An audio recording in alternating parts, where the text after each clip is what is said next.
مگر اس رات برف کے بلاک کے پاس بیٹھے یوسف نے وہ کہانی سنائی جو کسی عدالت میں نہیں کی گئی تھی۔ اس نے کہا، میرے بابا جی کا انتقال تب ہوا جب میں 10 سال کا تھا۔ اماں نے دوسروں کے گھر کپڑے سی کر مجھے پڑھایا۔ جب میں بڑا ہوا، کاروبار کیا، نام کمایا تو اماں کو بھول گیا۔ ان کی سادی چادر میرے گھر کی ماربل فرش پر پھیکی لگتی تھی۔ ان کی پرانی چپل واک الماری میں عجیب لگتی تھی۔ میں نے ان سے کہا، اماں تم باہر رہو، تمہاری عادتیں میرے بچوں کے لیے ٹھیک نہیں۔ ماں نے کچھ نہیں کہا۔ وہ چپ چاپ اٹھی، اپنی پرانی چادر سنبھالی اور گھر سے نکل گئی۔ جاتے جاتے دروازے پر کھڑی ہو کر بولی، بیٹا تجھے کبھی نیند نہ آئے گی۔ یوسف کی آواز ٹوٹ گئی۔ اس نے برف کو چھوا، پھر بولا، جیلر صاحب، جب سے ماں گئی مجھے نیند نہیں آئی۔ 20 سال ہو گئے، ہر رات وہ جملہ کان میں گونجتا ہے، تجھے کبھی نیند نہیں آئے گی۔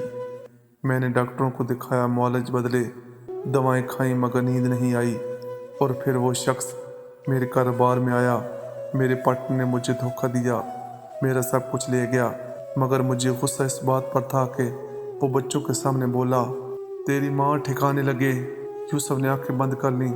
اس کی انگلیاں برف پر پھر رہی تھیں، جیسے کوئی چہرہ پہچاننے کی کوشش ہو۔ اس نے کہا، جس رات قتل کیا اس رات پہلی بار مجھے نیند آئی۔ پولیس نے جب گرفتار کیا تب میں سو رہا تھا، میرے چہرے پر سکون تھا۔ لوگ حیران تھے کہ قاتل اتنا پرسکون کیسے؟ مگر جیلر صاحب، وہ نیند چند گھنٹوں کی تھی، پھر وہی بے خوابی، جیل کی چٹائیں، لوہے کی سلاخیں، مگر ماں کا چہرہ آنکھوں کے سامنے۔ یوسف نے خط جیلر کی طرف بڑھایا۔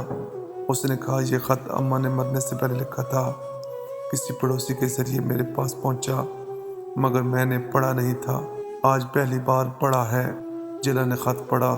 ماں نے لکھا تھا، بیٹا یوسف، تجھے معلوم ہے جب تو سو رہا ہوتا تھا چھوٹا سا تو میں تیرے سرانے بیٹھا کرتی تھی۔ رات کو تیری نیند ٹوٹتی تو میں برف کا ٹکڑا تیرے ماتھے پر رکھ دیتی تھی۔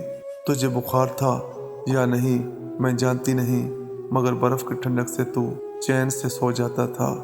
آج میں جا رہی ہوں، تجھے معلوم ہے میں نے تجھے معاف کر دیا ہے، مگر بیٹا نیند تو آتی نہیں، نہ مجھے نہ تجھے۔ میں ہر رات تیرے لیے دعا کرتی ہوں تجھے نیند آئے، تیری اماں۔ جیلر کی آنکھوں سے آنسو بہہ رہے تھے۔ خلاصہ، ماں کا معاف کر دینا بھی ایک دعا ہوتی ہے جو برسوں بعد بھی قبول ہوتی ہے۔ بیٹے کی آخری خواہش برف کا بلاک تھا، مگر اس کی حقیقی خواہش ماں کا ہاتھ تھا جو کبھی اس کے سرانے ہوتا تھا۔ پوسٹ اچھی لگے تو دوستوں میں ضرور